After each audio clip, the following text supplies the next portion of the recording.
Assalamualaikum warahmatullahi wabarakatuh. Bismillah, alhamdulillah, salatu wassalamu ala rasulillah Sayyidina Muhammad Abdullah wa ala alihi wa sahbihi wa mawala.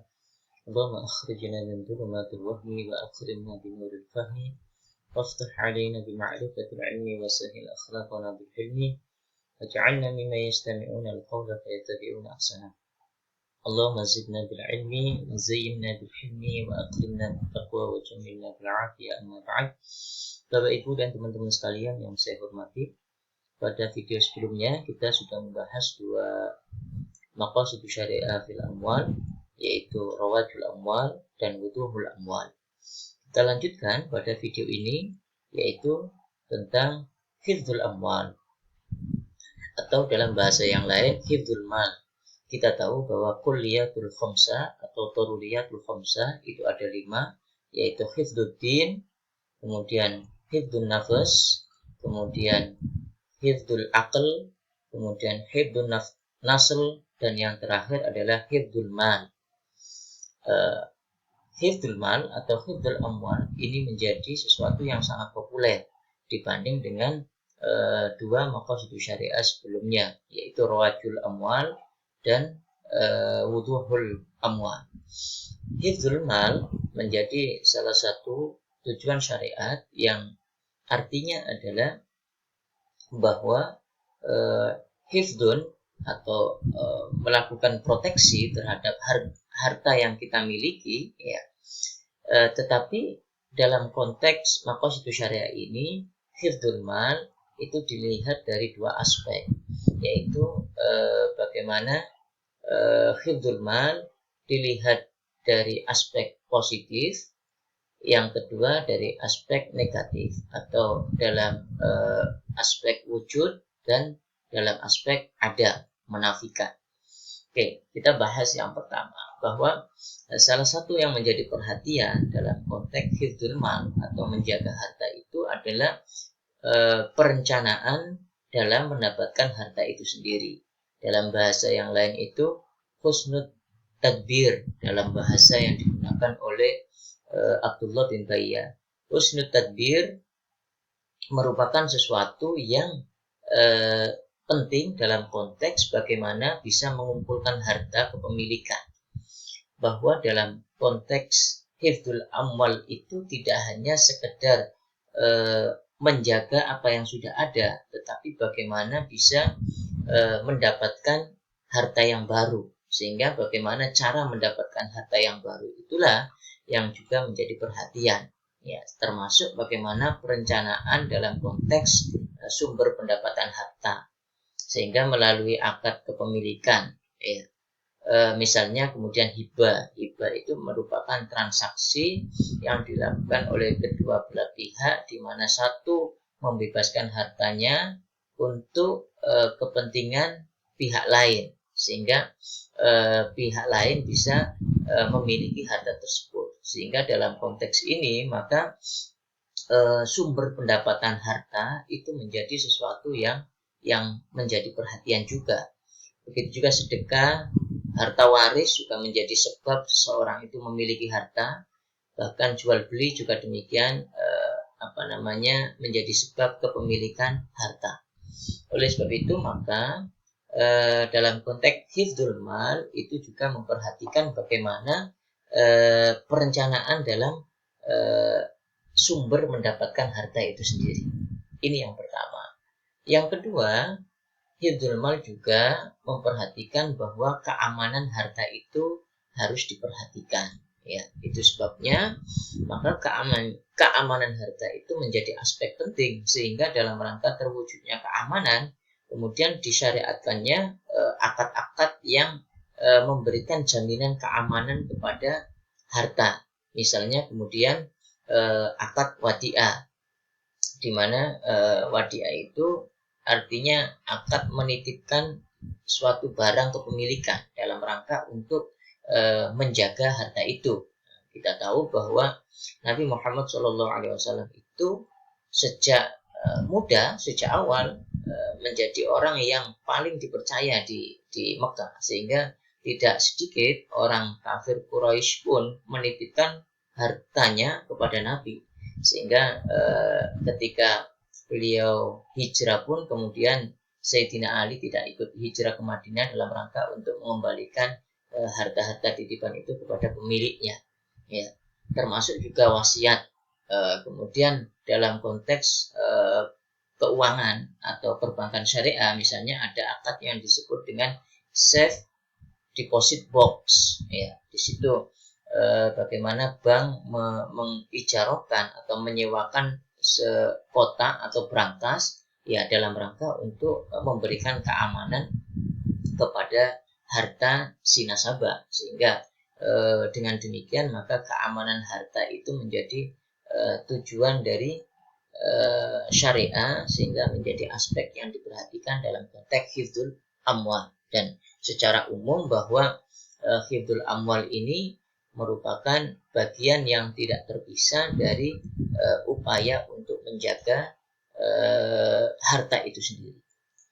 Oke, yang berikutnya bahwa dalam menjaga harta atau hifdzul mal itu juga meniscayakan adanya proporsionalitas dalam bertasarruf harta. Artinya dalam Islam itu kemudian dilarang melakukan tindakan-tindakan yang dalam rangka untuk memanfaatkan harta kekayaan pribadi secara tidak wajar atau bertasarruf harta itu secara boros, secara berlebihan. Itu sesuatu yang tidak diperbolehkan dalam Islam, karena bertentangan dalam konteks prinsip dasar kepemilikan harta dalam Islam itu sendiri, yaitu hifdzul mal, bahwa kepemilikan harta itu harus ditasarrufkan secara proporsional, ya, secara wajar, ya, tidak dilakukan secara boros, ya. Oleh sebab itu maka dalam konteks ini pun maka kemudian proporsionalitas itu menjadi penting. Yang keempat, ini dalam konteks al-ada atau dalam sisi negatifnya, yaitu man'u al-i'tida 'alal amwal. Artinya ketika harta itu dimiliki, dijaga, kemudian ditasarrufkan secara proporsional, maka di pihak yang lain, ya, di pihak yang lain Islam kemudian melarang tindakan-tindakan yang bisa menyebabkan harta tersebut kepemilikannya dirampas oleh pihak lain tanpa sebab yang disahkan oleh syariat, ya. Makanya tindakan melawan hukum dengan menguasai harta orang lain secara tidak sah itu merupakan bagian yang terlarang dalam ajaran Islam. Misalnya merampok.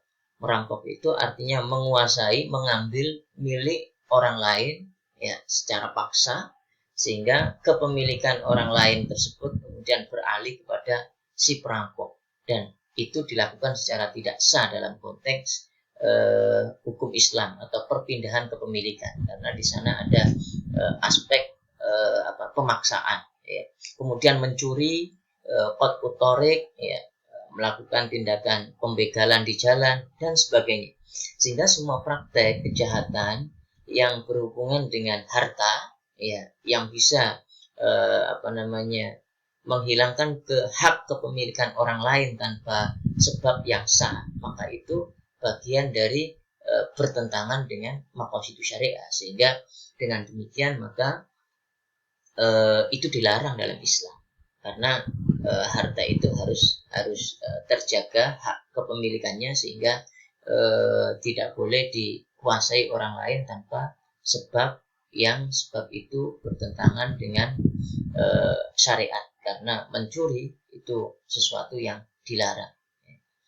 Ini yang ketiga. Jadi hifdzul mal secara umum adalah bagaimana harta itu berusaha untuk dijaga, dipelihara, dikembangkan, ditasarufkan secara proporsional. Kemudian di pihak yang lain, orang lain tidak boleh menguasai harta kita, kepemilikan kita tanpa sebab yang sesuai dengan syariat. Ini yang ketiga. Selanjutnya yang keempat, yaitu sabatul amwal. Sabatul amwal ini bisa dipahami secara sederhana bahwa sabat itu artinya ketetapan. Artinya bahwa dalam setiap akad itu itu harus berdasarkan kontrak dan bersifat mengikat antara kedua belah pihak yang bertransaksi. Ya. Antara penjual dan pembeli itu keduanya saling terikat kontrak, ya, dalam konteks terjadinya transaksi jual beli, sehingga tidak boleh kemudian salah satu ingkar janji, itu bertentangan dengan sabatul amwal. Kemudian yang kedua yaitu upaya meminimalisasi terjadinya kerusakan dalam akad. Itu artinya bahwa dalam setiap akad harus didetailkan bahwa antara hak dan kewajiban antara pembeli dan penjual itu harus jelas, sehingga legalitas itu menjadi sesuatu yang sangat penting dalam konteks memberikan proporsi hak dan kewajiban masing-masing kepada kedua belah pihak yang telah bertransaksi.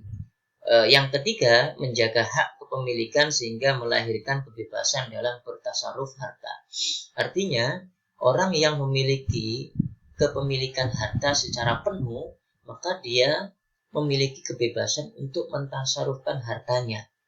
Ketika tanah yang kita miliki dengan bersertifikat jelas bahwa itu kepemilikan kita, maka kita bisa menjualnya. Berbeda kalau tanah itu kemudian tanah sengketa, maka kepemilikan harta itu masih belum jelas, belum sabat, legalitasnya masih belum menjadi sesuatu yang pasti, sehingga tidak bisa kemudian itu diperjualbelikan, karena hak dan kewajiban itu tidak melekat kepada kedua belah pihak, tetapi masih berhubungan dengan pihak-pihak yang bersengketa. Oleh sebab itu, maka dalam konteks ini sabatul amwal menjadi bagian yang tidak terpisah dari maqasid syariah fil amwal, sehingga dalam konteks bertransaksi itu harus dilakukan berdasarkan kontrak yang disepakati, sehingga sesuatu yang tertulis itu menjadi sesuatu yang saling mengikat antara kedua belah pihak. Dengan demikian maka diharapkan kedua belah pihak tidak saling dirugikan. Ya. Nah, oleh sebab itu maka dalam hal ini kemudian muncul larangan praktek tas'ir atau kebijakan penetapan harga komoditas tertentu. Ya. Karena apa? Karena tas'ir itu, dengan adanya tas'ir, ketika pemerintah menentukan bahwa harga sesuatu itu harganya sekian, maka sesungguhnya itu mengekang penentuan harga yang merupakan hak prioritas dari seorang penjual, kecuali dalam kondisi tertentu memang mengharuskan adanya penetapan harga dari pemangku kebijakan. Tetapi secara normal bahwa penentuan harga itu merupakan hak seorang penjual secara penuh, ya, sehingga tidak ada pihak yang lain yang bisa mengintervensinya. Ini yang keempat. Yang terakhir yaitu al-adil fil amwal, artinya bersikap adil terhadap harta, sehingga dalam konteks ini maka sebaliknya bertindak zalim kepada pihak yang lain dalam bertransaksi merupakan salah satu yang dilarang. Ya. Maka menjaga keadilan dalam ekonomi berarti memelihara kemaslahatan publik dengan mencegah sebaliknya, atau kemadharatan harus dihindarkan. Karena dalam konteks ini maka misalnya adil dalam hal jual beli berarti memberikan hak-hak penjual dan pembeli dengan tidak melakukan berbagai kecurangan, seperti mengurangi timbangan, itu berarti tidak adil. Menutupi cacat komoditasnya, itu juga tidak adil karena dia merugikan pihak pembeli, ya. Sementara penjual berusaha menutupi cacat dari komoditasnya.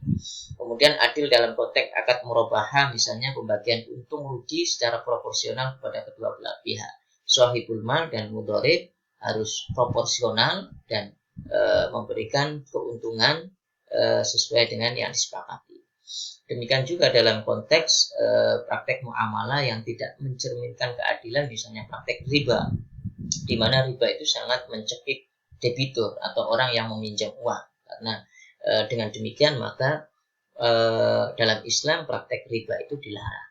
Nah, ini 5 hal yang menjadi perhatian syariat dalam konteks tujuan syariat dalam bisnis. Itu ada 5 hal ini, meskipun yang paling terkenal yang sering kita dengar ya hifdzul mal atau menjaga harta itu sendiri.